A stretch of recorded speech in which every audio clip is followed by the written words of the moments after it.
Hi guys! Welcome back to my channel. Ayan, andito nga kami ngayon sa Bella Montana farm dito sa may Tarlac. Yun. So, nag-viewing lang kami dito, namasyal lang, and sobrang ganda. Yan. So, ipapakita ko sa inyo kung gaano kaganda ang Bella Montana. Yan. So, see you guys!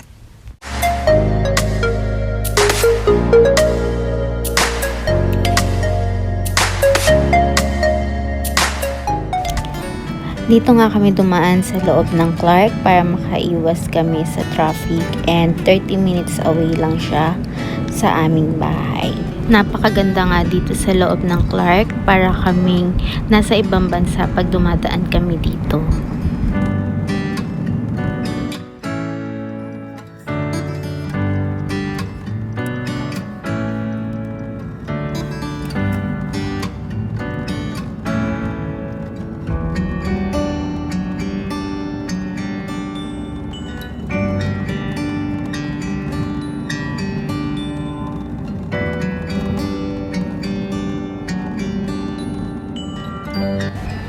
Nag-stop over nga kami dito sa Old Sacobia Bridge kasi napakaganda ng view and napakalawak ng bridge.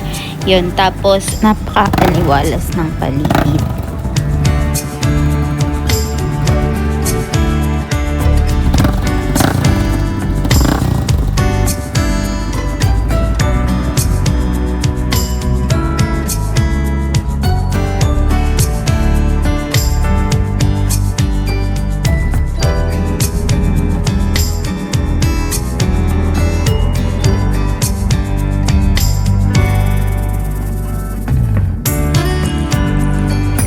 Nandito na nga kami sa Bella Montana. May passway siya na 20 pesos per head and may entrance na 50 pesos per head and 50 pesos for parking lot.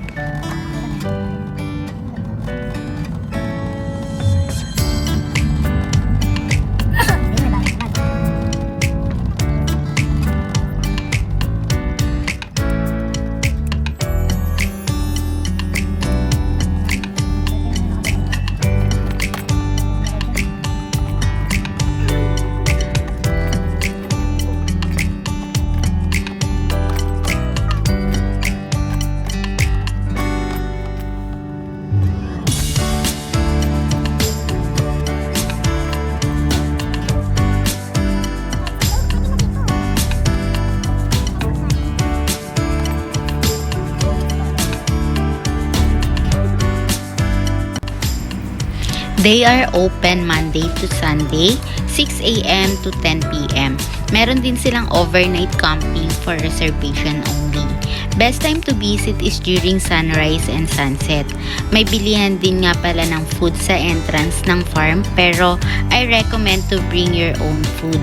Utensils, chairs, pwede rin kayo mag-grill, mag-inom, mag-picnic at magdala ng tent. I-make sure lang po natin ang kalinisan at all times.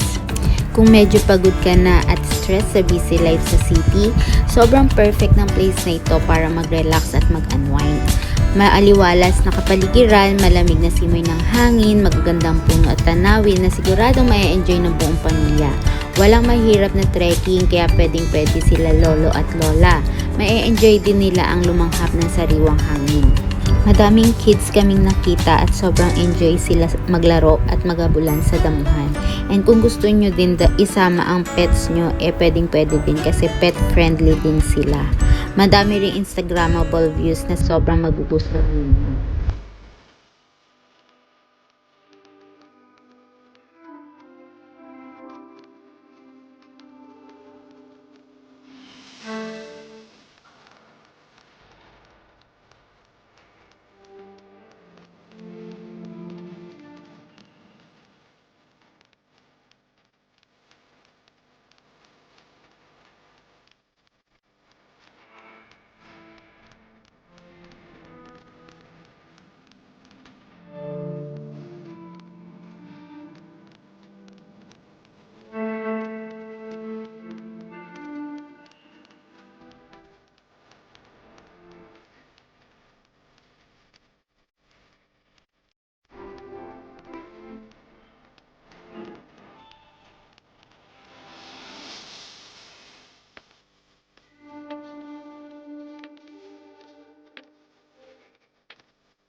Hi guys! Andito kami ngayon sa Bella Montana sa may Tarlac.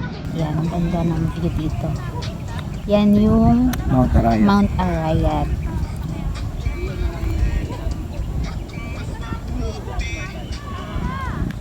Ganda ng view.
Survive.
ที่ไหนที่